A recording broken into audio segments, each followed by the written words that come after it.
Dans cet exercice, on vous propose de calculer les vecteurs vitesse et accélération, les valeurs de ces vecteurs à l'instant t égale 1 seconde et de déterminer la vitesse et l'accélération à t égale 1 seconde. Donc nous avons un point mobile M dont les coordonnées sont exprimées par x égale 2t carré plus 1, y égale 5t et z égale 1. Donc calculons le vecteur, plutôt les coordonnées du vecteur vitesse. Donc par définition, comme nous l'avons précisé dans une des vidéos, par définition, v de x égale à d de x sur dt. Donc solution.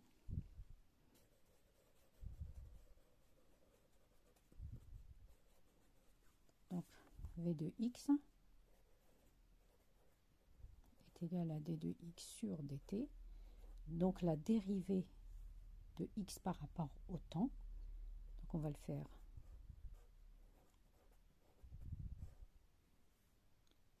Donc x c'est 2t carré plus 1.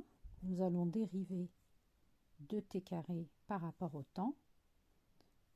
Donc 2t carré c'est 4t plus 0. Donc v de x égale à 4t. De même, vy est égal à d de y sur dt, les coordonnées respectives. Donc d sur dt de 5t. La dérivée de 5t par rapport au temps est égale à 5. Nous écrirons v de y égale à 5. De même, v de z, c'est d de z, la position suivant k.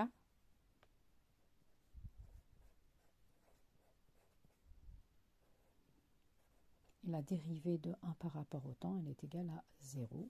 Donc on va noter v de z égale à 0. Donc on obtient un vecteur vitesse de coordonnées 4t en fonction du temps, 5 et 0. On vous demande de calculer le vecteur accélération. Donc par définition, le vecteur accélération, on va faire la même chose. Donc le vecteur accélération, il a 3 coordonnées suivant x, y, donc ijk. Donc si on projette, on aura 3 coordonnées dans le référentiel choisi, 3 dimensions. Donc j'ai d2 sur dt de v de x, d sur dt de vy. Je n'ai pas laissé trop de place. Désolé. Essentiel, vous avez compris ce que je suis en train de faire. Je vais remonter un peu pour qu'on ait un peu plus de place. Donc j'écris bêtement les coordonnées de vecteur v suivant x, y, z. Donc on avait trouvé 4t. Donc la dérivée de 4t par rapport au temps est égale à 4. La dérivée, donc je vais le noter, ça sera plus facile pour vous peut-être. Donc j'ai 5. Donc la dérivée de 5 par rapport au temps, c'est 0. Et d2, 0 par rapport à dt, eh ben, c'est 0. Du coup, j'écris l'accélération, vecteur accélération, 3 coordonnées. Donc j'ai le 4, 0, 0. Voilà. Donc on nous demande maintenant de calculer les coordonnées de v et de a à t égale 1. Donc pour t égale 1 seconde, je remplace tout simplement le temps par 1 seconde. Donc v, inutile de réécrire. Donc ici v 4t, donc c'est 4 fois 1, 1 seconde.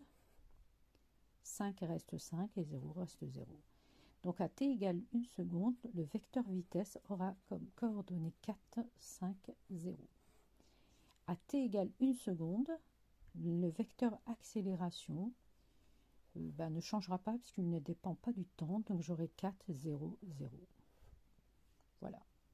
Maintenant, on vous demande de déterminer la vitesse et l'accélération à t égale 1 seconde, non pas en tant que vecteur, mais en tant que norme. Donc on sait que un vecteur, le vecteur en norme, c'est la racine carrée de v de x au carré plus v de y au carré plus vz au carré, qui sera égal à, donc ici je prends les coordonnées 4 au carré plus 5 au carré plus 0 au carré, 4 au carré 16 plus 25, donc j'aurai racine de 41, on laisse tel quel. Donc la vitesse, et on met une phrase, hein, la vitesse du mobile, la vitesse de m est de racine, la valeur exacte, mètres par seconde. On va faire la même chose avec le vecteur accélération. Donc le vecteur accélération en norme, vous écrivez tout, hein, pour avoir des points.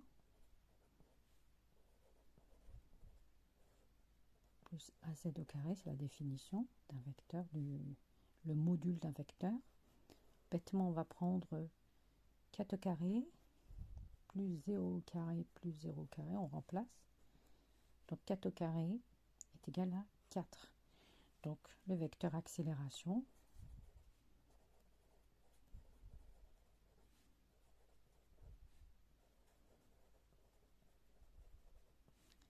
est de 4 mètres par seconde au carré. Voilà tout.